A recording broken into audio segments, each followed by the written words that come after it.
بسم اللہ الرحمن الرحیم۔ الدرس الثالث والعشرون، آج کا سبق ہے سبق نمبر 23۔ الدرس الثالث والعشرون، ثالث مطلب تیسرا، 3 اور عشرون 20، 23واں سبق۔ آج کے اس سبق کے اندر حرف عطف کو بتلانا مقصد ہے۔ حرف عطف کا مطلب یہ ہے کہ دو لفظوں میں جوڑ پیدا کرنے کے لیے جو لفظ لایا جاتا ہے اسے حرف عطف کہا جاتا ہے۔ حرف عطف ہے واو، لفظ واو۔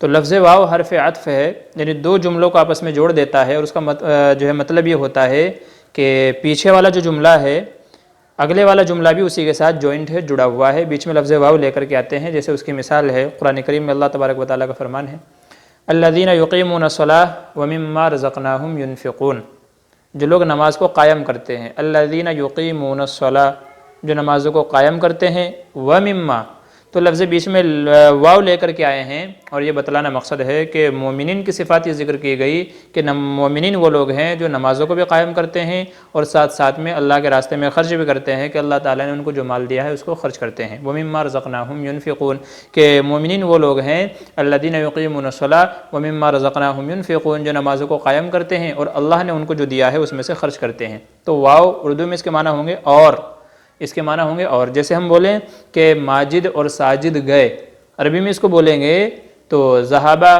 ماجد و ساجد، ذہابہ مطلب گئے اور ماجد اور ساجد، تو ماجد ساجد کے بیچ میں جو اور کا کام دے رہا ہے وہ عربی میں واو دیتا ہے۔ عربی میں اگر ہمیں بولنا ہے تو ایسے بولیں گے ذہابہ ماجد و ساجد، کہ ماجد اور ساجد گئے۔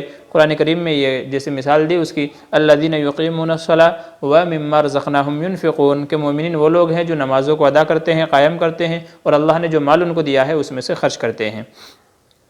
تو یہ حرف عطف واو کہلاتا ہے۔ اس کے معنی اردو میں اور کے آتے ہیں، اور اس کا کام یہ ہوتا ہے کہ دو سینٹنس، دو جملوں کو جوڑنے کا یہ کام دیتا ہے، اور مطلب یہ ہوتا ہے کہ پچھلے والا جو جملہ ہے یہ اور آگے آنے والا جو جملہ ہے یہ آپس میں جوائنٹ ہیں، ان کا ایک دوسرے سے تعلق ہے، تو اس تعلق کو بتانے کے لیے حرف عطف واو کو لایا جاتا ہے۔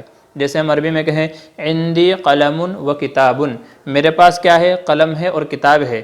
عندی ہاتف، میرے پاس کیا ہے؟ موبائل ہے۔ وقلم، اور میرے پاس کیا ہے؟ قلم ہے، میرے پاس پین ہے۔